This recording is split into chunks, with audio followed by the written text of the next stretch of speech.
What's up, everybody, and welcome back to the Reality Kingdom, where we put the real Period. in reality. Period. Oh my God, what's going on? Period. God. Period. So, I'm your host Pharaoh. We are joined by our Mhm. wonderful co-host Lee. Lee, how are you feeling tonight? I'm feeling good. You know, the cast, y'all finally picking it up. Barely. Overall. I wouldn't blame the cast. It's clearly the What? editors. I thought you were gonna say it. I was like, he got it. He Well, didn't no, get the it. editors isn't why they can't find their perfect matches. Oh. The editors is why the episodes are boring. They just can't get their perfect matches. Two different problems. That's the thing. Everybody's fucking up. Producers fucking up, the editors fucking up, and y'all are fucking up. A little bit. This is the fourth time in a row we had to come on here and say, what are y'all doing?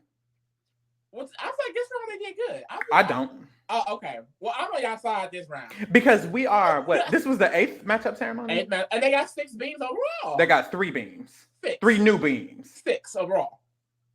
You just love. You have to include the 6. But okay, for example, one of those 6 was forced because somebody left. Hey, don't put a question mark. We gotta put a period. And they with have that, 6 beams. And with that, let's get into the motherfucking episode. If you are a visual learner, make sure you head your way towards the YouTube channel. We will be putting the girly pops on the motherfucking screen. You know the motherfucking girly pop, ooh, girly. That's a good Look song. Look at the big 3 at the top. Don't need a big. I'm gagged. I wouldn't say big 3. And Sam are a perfect match. You're gagged. Gagged. I can't be gagged because I don't know who Sam is. And might have been fucking with a movie all day. So it's not like I'm gagged. I don't know nothing about him. Well, I'd be gagged if I knew. Oh, they're just so different. I don't know. They could be the same person. They literally could. They could literally be the same person. So we start this episode off or whatever. We start this episode off. I ran out of breath. And we see Mikey have an epiphany. Kind of? Because later on he thinks, well, allegedly, I don't even know what to say. He claims him and Cece are probably not a perfect match. Mm-hmm. So he want to end it. So he pulls Cece to the side. And he's like, Cece, it's giving not a perfect match. And also, you want a lot of reassurance. Mm-hmm. And it's not giving. I don't think I can provide that. It's not giving, I'm going to reassure pretty you. Random, didn't it? I felt like they were doing Felt it random last episode. They didn't have a confirmation that they weren't a match. Mm-hmm. So it just Is it random or is the editing okay. bad? Because what if Mikey been thinking this? We just didn't know. Well, I don't know shit about Mikey, honestly. But that he was with Cece. And at first he was with Danielle. As it. And that he can grind up on him really well. Baby, grind on me. Ooh. Who sing that? Is that problematic? I just get so scared. So many people. I was singing Chris Brown early by accident, y'all. I don't know. Okay. After this, Cece is like, what? And I feel bad for Cece, but also I don't care because, well, that's fucked up. But it's true because Cece, she get with a nigga and the nigga be like,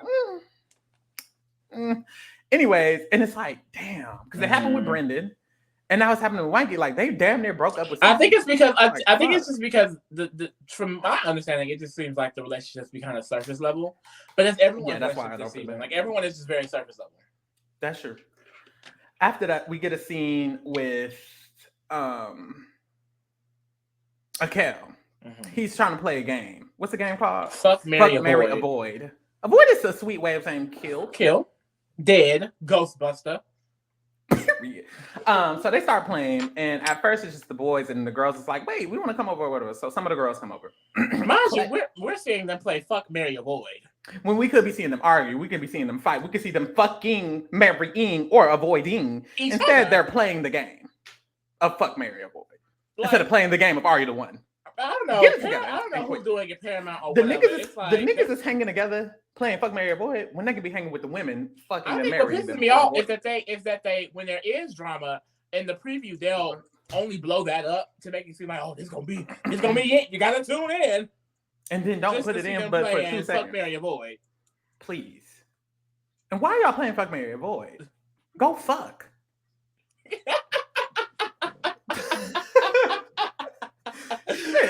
Anyways, Clay says he wants to fuck Danielle, marry Anissa, and avoid Zoo. And it's like, we don't know that. If you had to tell me, Pharaoh, guess who they're going to fuck, marry, avoid? Couldn't tell you. Couldn't tell you. Courtney wants to marry Clay, fuck a Moody, as do I. needs to be stopped. and avoid Leo. Cece wants to avoid Leo. Fuck Moody. As do I. Good taste. Good taste. And marry Nathan. Now, Cece and I, we see each other. Because baby, when I'm telling you, I would have been on Brendan, so was Cece. I would have been on Mikey, so was Cece. She's trying to fuck a Moody, so am I. She's trying to marry Nathan, so am I. Bitch, call me Cece. Period. Cecilia, maybe. What's her real name? I don't know. Well, call me that. What's Cecilia? I don't know. It could be cute. It sounds cute. I like Cece though. Call me Cece because baby, we see each other. We good. She was like, I'm not vibing with Clay. Neither would I. Like, I don't know. Boom. And that's the thing. If I'm Cece and Cece's me, our perfect match gotta be a Moody. Now, who said that? Me and Cece. And probably the Beams. Let's get to the end of the game. Dead ass. Probably together. Anyways, Cece has a diary room. She's like, Nathan on my list now. And this is why I can't take Cece seriously for real. Because she'll be sad. And that's the thing. I'm not trying to knock her emotions. But she'll be sad about a situation. And it seemed like one thing she's going to do is bounce right back. And I get it. And I love it. On to the next one. But it makes the initial sadness for a viewer kind of like, girl, you'll be all right. Because she will be. Boom. She on the Nathan. Period. After that, Moody and Maisha's fault. They still think they're a perfect match. I never did. Never felt it. It just, and that's the thing. I feel like this is somewhat of like we just have not been able to see them develop. We've known they've been talking for a while, but we don't see any conversation between the two of them. Like they talk about how much they get deep with each other, but we don't see it. I don't want to see it. But that's the thing. Like the editing is probably trashy, but still, I felt like we got a lot of Maisha's personality a few episodes in, and the way she was never gave her Moody for me at least. I was like, it's just something about her that's just so poised and so ready to get it done. And we saw a little of her Moody. And the little of her Moody we saw was kind of like kind of like a dog ass nigga. Like he was kind of like, because who was he vibing with? I forgot who it was. Anissa. And she started crying and she was like, I can't have kids. Blah, blah, blah. And well, that was sad. But his reaction was giving like, anyways. And it's like, that didn't feel like something Maisha needed. But well, it wasn't a perfect match, but that's still her man. And I love her for that. Mind y'all, Maisha is beautiful. Like we need to. I wish the editing was better in terms of seeing more scenes of the people, just in general, because I want to see more of Maisha. She just looks good. Put her on the challenge. She out now. Put her on the challenge. Well, she will have a baby and Bob. He can come too. You know who would really be on the challenge and probably do good? Hamoudi. Hamoudi can be on the challenge. I can see that. That's diversity. He fine as fuck. You know what? See him again. You know what would be scary of him on the challenge though? Is them girls will be all over him. Yeah, Manji would have to get some act right. That one girl we was talking about before we got on here, bad. And me too. So I see it.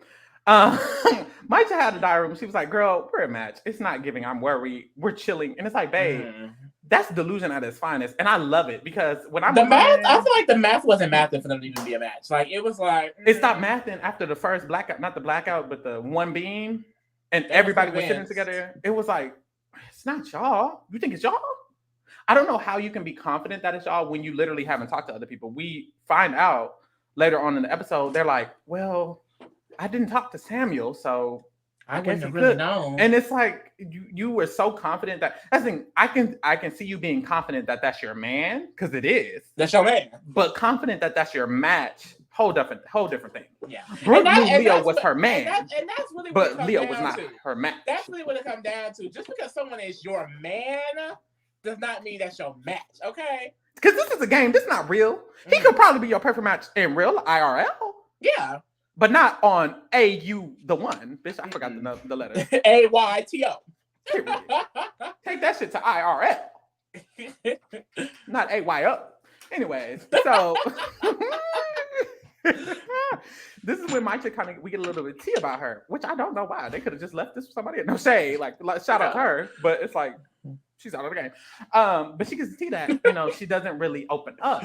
And it sucks because she ended up opening up to that man, and finding out that they're not a match, it's just not gonna happen for us. Like that's not gonna happen for me. I can't find that out, and it's like okay, she should have avoided the truth booth at all. At all costs, bitch. I am not trying to go on this. I love living in delusion. She was hoping to go on the date. Let me stay here with my man. I love living in delusion. I will be here forever. Courtney and Will have a discussion again. Mm-hmm. I'm sorry. Does it not? Else. To me, I'm gonna just say it. It gives very much. Courtney is trying to gracefully let Will down for the past about 4 episodes now, and he not getting it. So she has to just be like, "Yes, Will. I don't know. Am I tripping?" You're not. What else? What it also is given is they want to show Courtney and Will so bad when we can leave them in. We can leave them at episode 1 where they got the whole entire. That's the thing. It's given now that they don't have the Leo and Brooke storyline. They're trying to continue with Will and Courtney. It doesn't give. It doesn't give like Leo and Brooke gave. It doesn't give like Leo and Brooke gave. So we get to the challenge. Cammy is like, y'all ain't getting no beams. What's tea? They was like, I mean, shit, we trying or whatever. It's week 8. We is down bad. Like it's bad. And so Jordan speaks. And shout out to Jordan because apparently we're getting a scene of her next episode. I'm excited. I'm excited. Fuck this episode. Shout out to next episode. There's one scene in this episode that I do fuck with. It's coming up soon. But anyways, Jordan is like, she's asked what's being vulnerable mean to her. And she's like, well, it just means sharing your past and shit like that. But, that's not something I really be doing all the time. And it's like, shout out to you. I wish we knew more. Yeah. Damn. She's awesome. We only get them little clips with him. Jordan, Danielle, Ross, his little, do until today. Do until this time. Shout out to Zoo. Mother Zoo. So, they have to go and rank who has opened up the most or whatever. So they go and do that. We come back and whatever the top 2 man or the top man and the top woman who was the most open up, we put them in. And my thing is, most open up, most sensitive. I don't see why they deserve a date for being opened up. Because are you opening up or are you dramatic? I don't know. You tell me. No, I'm dead ass. Will and Taylor are the most dramatic. Well, proven by the edit. So congratulations. I don't know. But anyways, Taylor won. It should have been the least because those are the ones who need a date, no? But hey, we move. I don't know. They probably, that's the thing, they did the least before. They was like, look, why am I going? We're not getting it together. Lord, not the connection. It's a tornado, child. Well, so, you was just speaking down on TK. That TK karma came back. That Taylor voodoo bitch. Shut up. And keep it cute. What's happening? Something else happening. Oh, something really fucking up? Oh, okay, we good. Girl. Taylor wins as the Taylor will win. And damn, what's Taylor gonna win at this challenge? Period. Whether she's the one voting, she's the one getting voted, whether she wins the challenge naturally, she's gonna win. Put her on the challenge. Oh, period. Cammy is like, y'all can either go on the date yourself or you can decide which pair goes on the date. And Taylor was like, well, they was helping them out. They said, look, they are not getting it.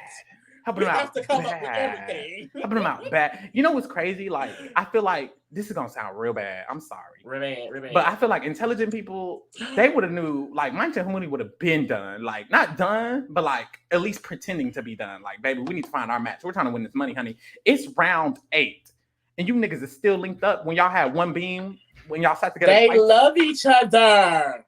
Love each other, and then win this money. It's not it's not a hard concept to me. I can love you and then go get that money. I do it right now. If you love me, you wouldn't want me to be broke. I love so many people, but I still go to work. If you love me, you wouldn't want me to be broke. I love so many people, but I still got this money for us. I love so many people, but I still go get my motherfucking gym on. I don't give a fuck. I'm still gonna live life. That's the thing. It's right now, your life is to win. Are you the one? You can love somebody and win. Are you the one at the same time? Give it up. Wrap it up. Doing too much. You could have been linked up with Samuel. They was in love. She was in love with Humudi. Be in love and win the money, honey. I just feel like you're talking about it. It's way harder than you think. Girl, please. Is it I honestly feel like it is. My thing is, I think I would struggle. I see it because you want to be with a Moody all the time. But I'm a very emotional person, so I feel like I would get heavily emotionally invested. I just feel like, and I know for a fact I would be one of those people that's if we're not a match and if you fucking with somebody else, it's going to be a problem. I see that, but I feel like you can just leave it at the ceremony. I feel like at least Maisha and Humudi should have chose not to ever pick each other at the ceremony again. Wait, but they didn't last time. I'll give them that. Next. Taylor says Maisha and Humudi going on a date because I ain't got nobody for real. Why Taylor don't have nobody? Don't know, because she has got the most information. But we move. Will is like, I'm gonna choose Danielle for today. Will and Danielle started together last time. They did get a beanie. Last time could have been them, I guess. That was a new matchup. So I'm like, maybe it's something that got switched up and that was good. Don't know. After that, we finally see. I finally see two new people. We have two new cast members, y'all. Don't know who these people were before this, but apparently there's someone there named Eduardo and someone there named Du. They're in the house. And girl, these new people, they're interesting. I just didn't know they existed. So they're talking. They're in a pool. First of all, I didn't even know they had a pool. Like, it's just so many new information. But Eduardo has a diary room, and he's like, I get really comfortable with Du the more we talk and the more we talk. And this is the thing. I was gagged. I was like, what? Like, we're getting different people, different screen time. And he says, but she's so demanding. Now, this is what I thought, because I feel like with Du, she's somebody. Du reminds me of people I've known. I've been around people like Du before. I went to high school, middle school with people like Du before. There's a specific personality. Not everyone has been around that type of person, and I think a lot of the men in this cast are in that category of never being around the type of person. Not just like Du, even like Jordan or Roz. Women, ladies who are more stern in who they are. They know who the fuck they are. I'm not saying the other ladies don't, but I think Roz, there's a confidence level there. Yeah, it's a knowing your worth type of thing. Yeah, and I'm not saying the other girls don't know their worth. But I feel like this. I mean, I think this. They exude it. Like, this is at the forefront. Because it's basically, to me, all of the men saying they don't like that. Du said she doesn't like certain things. Like, she said she doesn't like tattoos, or she doesn't like this type of particular thing. It's like, well, she knows what she doesn't like. We love a woman who knows what she wants. Period. And she doesn't have to. I feel like they kind of feel entitled to the fact that she has to be a little bit more open and da da da. This is a game where you need to open up. But also, it's a game where Du can be how she like. And that's the thing. Even though Du says, my match is probably not somebody with tattoos, I don't fuck with somebody with tattoos. She was trying to explain right here is what I understood is that even though I'm saying that, that don't mean y'all can't try to get to know me. Because that's the thing. If I don't like somebody, if I don't think my match is somebody who doesn't like tattoos, but somebody with tattoos, like let's say Hamoudi was there. If Hamoudi fucks with me and she was saying, I don't like somebody with tattoos, we probably not a match. Hamoudi could still try to get to know Du. He can still try to be friends with Du. He can still try to talk to her instead of avoiding her or anything like that. We don't know the tea because they don't ever show her. Yeah. But I'm just saying, I think Du is trying to explain, like, I don't think my match is someone with tattoos. But that don't mean... Prove me wrong, at least. But yeah, literally. That don't mean ignore me, shun me. If y'all want to win the game, y'all can be putting in as much work as you're asking me to do by talking to me. If you think I could be... Because the thing, Hamoudi's basically like, well, I got to... If you think you could be her match, you should still be putting in that work, Buki, instead of being mad at her. That's the thing, like, you can still put in that work. You were sitting there talking to Maicha all season, so I don't see why you're even talking. And she was not your match. Yeah. They just try to make it seem like, oh, she's the problem because that's why we're not getting them. And it's like, she is not the problem here. That's the thing. The problem is her stating what she thinks is going to be what she needs and what she thinks is not going to be what she needs is the same thing as everybody else is doing. Y'all are just doing it in a different way. When Hamoudi did go on a date with Anissa, he was like, well, since she doesn't want kids, I'm probably not going to want that. That's the same thing as what Du is saying. So did you have tattoos? I'm probably not going to want that. What's the difference? The difference is he went on a whole date with her and didn't get to know her before he decided that. She just knows before she has to do all of that. And she's not getting invited on dates. Y'all are pressed. But anyways, apparently they were basically just saying she's very stern. She's very black and white. What she doesn't want, what she doesn't, and what she wants. And that's kind of a problem. And Du gives us a little bit of her background. And it's like, oh my God. She was born in Spain. She said she's moved to Switzerland. She made her own life, so she really knows what she wants. And that's what made her how she is today. And she comes from a really dysfunctional family, a controlling family. So she kind of had to, move to Switzerland, restart her life. And it's like, I definitely see that's why her personality is the way it is. It's like, she's very, like we just said, like, she knows what she wants, She knows what she wants. After that, we see Nathan and Cece vibing in the hot tub or whatever. They cuddling, canoodling, and flirting. It's giving, y'all, I keep talking about Nathan. Nathan just gives anybody. I said it last time. I felt like he was really serious about Courtney. I feel like the way he's with Cece and Julia Roos was similar. I feel like the way he was talking to Courtney, it felt like, this is my girl. And what's the difference between Courtney and then Cece and Julia Roos? I'm not going to say nothing. That's all I'm just asking. I'm posing a question. I'm not saying anything. There is a difference between Courtney and then Cece and Julia Roos. That's all. Boom. On the date. So it's Will and Danielle on the date, and then it's also who else on the date? Hamoudi and Maicha. And at the date, they're bowling or whatever. So we see that Will and Danielle talk about their background. Apparently, at the beginning, Will was vibing with Danielle, but he just threw that away because he saw all the white women. And then he just started working with them. And now he's like, well, damn, none of them are my match. So, because Brooks confirmed Ollie's and Courtney is probably not his match. So he's like, well, let's go back to Danielle. And that's what he's doing. It's like, shout out to you, King, I guess. I don't know. So now Will and Danielle are vibing. Will's trying to win the game. King. We see Cece talk with Drew. Cece back at the villa. Cece and Drew are talking. And Cece talks about like her upbringing. And she's like, I'm nervous with Nathan because Nathan is from a rich family. He's very privileged. He got his shit together because of that. And I'm just a little old girl from nowhere, bitch, from run of the mill. I'm struggling. I had to get my shit together. And I'm like, damn, is that going to be enough for him? Damn, why did you have to say it like that? And it's like... I'm literally, this is a recap, babe. I'm not going to say exactly what you said, but basically she said, we came from two different worlds, and I'm just not sure if I'm going to be up to his standards. The thing, it's honestly just a sad. I think it definitely relates to what, no matter how you say it, it's just a sad. What he was even when Julia Ruth earlier, when he was like, he said he doesn't feel like carrying people. I didn't know he cared from like money like that. Like, I guess maybe this is like a thing that he always is still with. I wonder how much money he's actually sitting on. Like, what is he giving? Millions? Billions? And it's sad. And like I was saying, it was sad just hearing it from her in general, because like this sucks that this has to be a conversation. I think the combo is just, I don't know how to explain it. It's like uncomfortable a little bit because it's like she's genuinely just concerned that essentially because she didn't come from privilege, is she going to be a good fit for this man? And it's like, that sucks to have to think about. But like Lee said, it is something he mentioned. So it's like, I mean, hey, maybe it is. But Dew is basically, she kind of lifts her up a little bit about it. She's like, I mean, that shows that you are worth it. Like that you did come from that and now you're here. Like you grew from that. You worked from that. So I think it is an achievement that you came from something that was different than where you are now. And it's like, period. So boom, we go back to the date. We see Mancha and Hamoudi's talk. And they just say the same thing they've been saying. And it's like, I don't know if they're just editing only the same thing they've been saying. I swear, it's just them smiling at each other being like, oh, I love you. Oh, we're so close. Oh. Let me try this song. Back at the villa, they're choosing who they want to send on the truth booth. Of course, a lot of them are choosing Mancha and Hamoudi as they should be. And then we see Will and Danielle's side of the day. They kind of talk a lot about why they could be a perfect match. Like it seems like it really gave very much like Will could pick somebody else to go on this date. Like I did not like if the sparks wasn't a match. I didn't see any spark or connection. To me it was getting bland. It was giving bland. I'm like, I guess it could be a match if it's what they wrote down on paper. Having a conversation.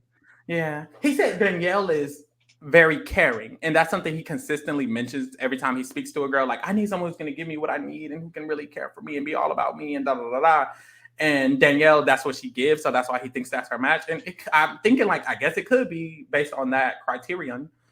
But hey, after that, we get to the truth booth. So we go back to the villa after the date. Cammy asked them, she's like, "How was the date or whatever?" And basically, everybody's just like, "We had a good time."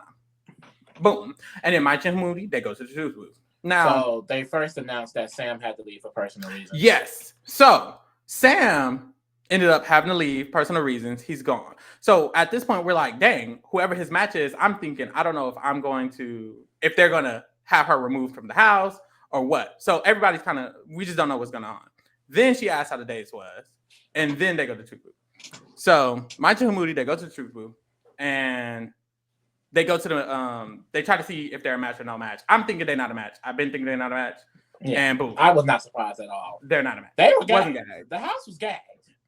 I don't know why. I don't know if they were gagged because they've just been together. Yeah. You see how close they are together. You see how much they like each other. It's like, oh, they have to be a match. Not by the rules of MTV. And that's the hilarious thing. Period. The matchmakers. The matches per MTV's production, y'all. The matchmakers. The match. Girl, Bernard Murray. They randomized the babe. Put it in a bucket. That would be hilarious if that's what they do. They may actually, it probably is very specific. No, they got to take a test. I'm pretty sure they got to take a test before they get on, like a questionnaire. And then they definitely do. They always talk about it. Like, well, I remember saying that I needed. How do you think? That's the thing. do you think they cast all 20 people and they make them take a test? Because that means this is only your perfect match in these group of 20 people. Or when you're casting, like, I think they should make them take the test while casting them. So you should cast the perfect matches. You know what I mean? Like, you should be casting perfect matches. I think they probably get a handful of, not like thousands, but maybe they round it down to like the 100 or the 50. They get 50 or 100 people, and then of those, like 50 men, 50 women, have everybody take the test, and then the most closest matches of those 50, they put the top 20. Yeah, type shit. Because if they choose the 20 first and then make them take the test, it's like, well, that can make. I mean, this is your perfect match in terms of, but it still can work for the rules because it's like. Of these 20, no, it works for the rules, but it doesn't work for actually coming out here with a relationship. Like, this is your perfect match. Yeah, that's true. Within the 20 people that are casted for this show. Like, that's the thing. No matter what, everybody's not applying for this. But I'm just saying, it's like there could have been someone else applying, or once beyond that you could have been a close to perfect match with. You're like that's the thing. Like, the closest perfect match could be at an 80, when it could be a 90 if they went the other way. Use everybody. Yep. Don't think that's just I just randomly thought that. Boom. So they come back to the villa, everybody's gagged, and we get a conversation between Danielle, Aneesa, Maincha, and Courtney. And they talk about who Sam's match could be because Sam is no longer here. And they're like, well, I guess Maincha's like, well, I guess I could have been his match. And it's like, they all kind of say that. Like, it could have been me. Yeah. Specifically Maincha, Aneesa, and Aneesa also mentioned as Maincha had to die, I said Maincha is his boy match. I was like, girl, literally. MTV, y'all not slick, or whoever doing this shit, y'all not slick. Literally. They flash back to like a scene we saw like episode 1 of Maincha and Samuel having like a quick conversation. I barely remember it, but it did happen. At all. And it happened after Samuel was confirmed no match with Courtney or something, or Samuel and Courtney broke up, and he was sad about it, and he had a random conversation with Maincha, and it was good, but it was like that was his match. Yeah, whole time. And it's like, y'all wasn't trying. No. Because, and you know they wasn't trying, because as soon as Maincha's confirmed no match, the next conversation, she's like, damn, I guess I could have been Samuel match. And it's like, so you knew, kind of. Like, she basically said, I low-key could have been Samuel match this whole time. Right after Samuel left and she got no match with him. It's like, so you knew this whole time and you haven't been picking him. It's like, I don't know. Try. Literally, Maincha and Samuel have never sat together at the match ceremony. But as soon as he left, she was like, he could have been my match. And it's like, please, play the game. So after this, they kind of have like a house meeting vaguely. A bunch of them are around. And then they talk about like the list. And then they specifically kind of call out Drew again. And they're like, well, Drew, who's on your list? And Drew's like, well, who else could be on my list other than the people I'm thinking? And they were like, maybe Will. And she said, like, no. Will's not on my list. Will's not on my list. She said, no, it's not Will. They were like, well, it could be. It's not Will. No, it's not. It's not. I said, period. And it's like, period. It's not Will. And then Leo is like, well, you're the only one without a top 4.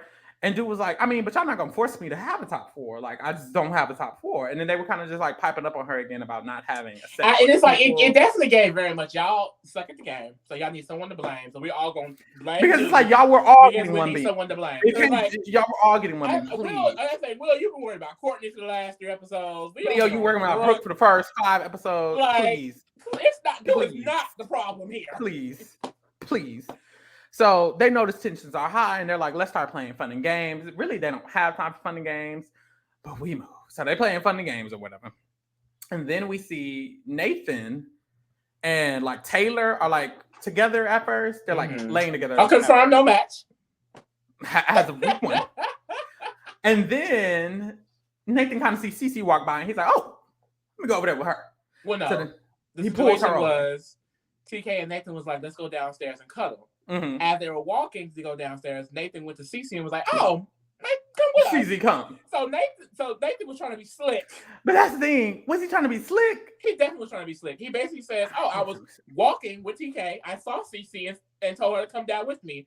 And he really didn't explain why he did that. That's what I'm saying. Like, I don't think he was trying to be slick.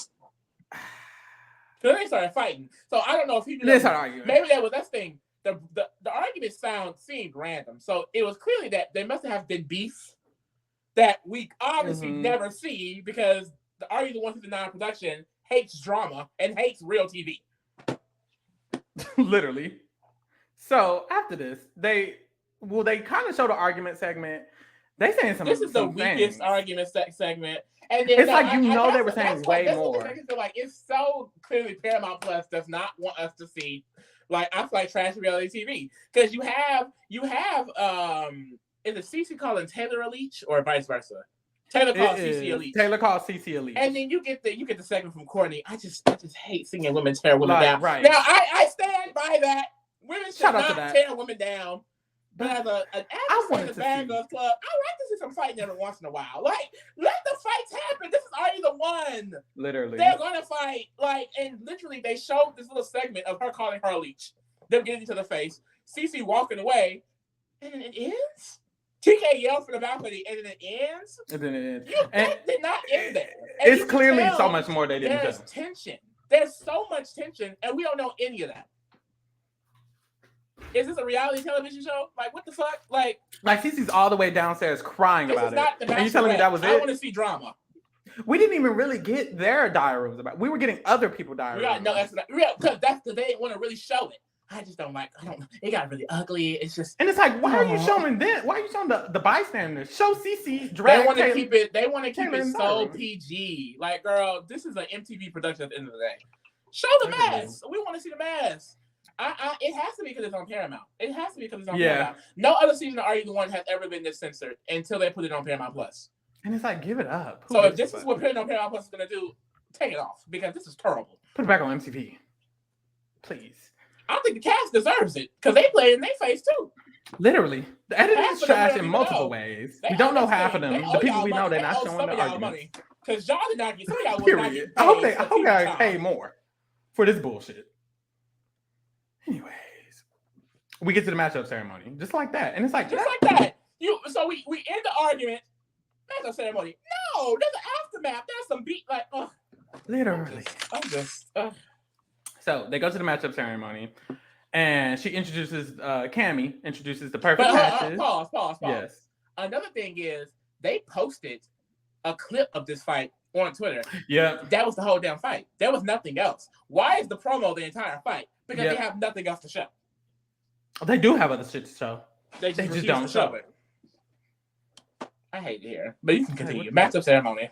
And Cammy's introducing the perfect matches. Brooklyn Orlay and Julie Ruth and Brendan. They saying they having a good time at the motherfucking they lounge. all look relaxed, look real freshened. Chill. All they gotta do is worry about these bitches getting their shit together. Right. They just pay the money. So after this, Cammy announces that we are going to tell y'all who Samuel's perfect match was. Y'all do need the help. Now they didn't have to do this because technically they still have the ability to figure it out. We've seen a season with one extra girl, so I was like, they could have just left her in, but I feel like they came to the decision to be like, they need the help. Like they need as much as they can do. Might as well use this opportunity. So they did, and she's gonna tell them. She tells them who their perfect match is, and it's Mycha. So Mycha is Samuel's perfect match, and it's like, ooh. And everybody was gagged. They're gagged. I don't know why they're so gagged. Hamudi was gagged as fuck. He was like, I don't know why. It's like y'all were already coming. He was. What the fuck? And it's like I don't know why. I don't know why they were so surprised.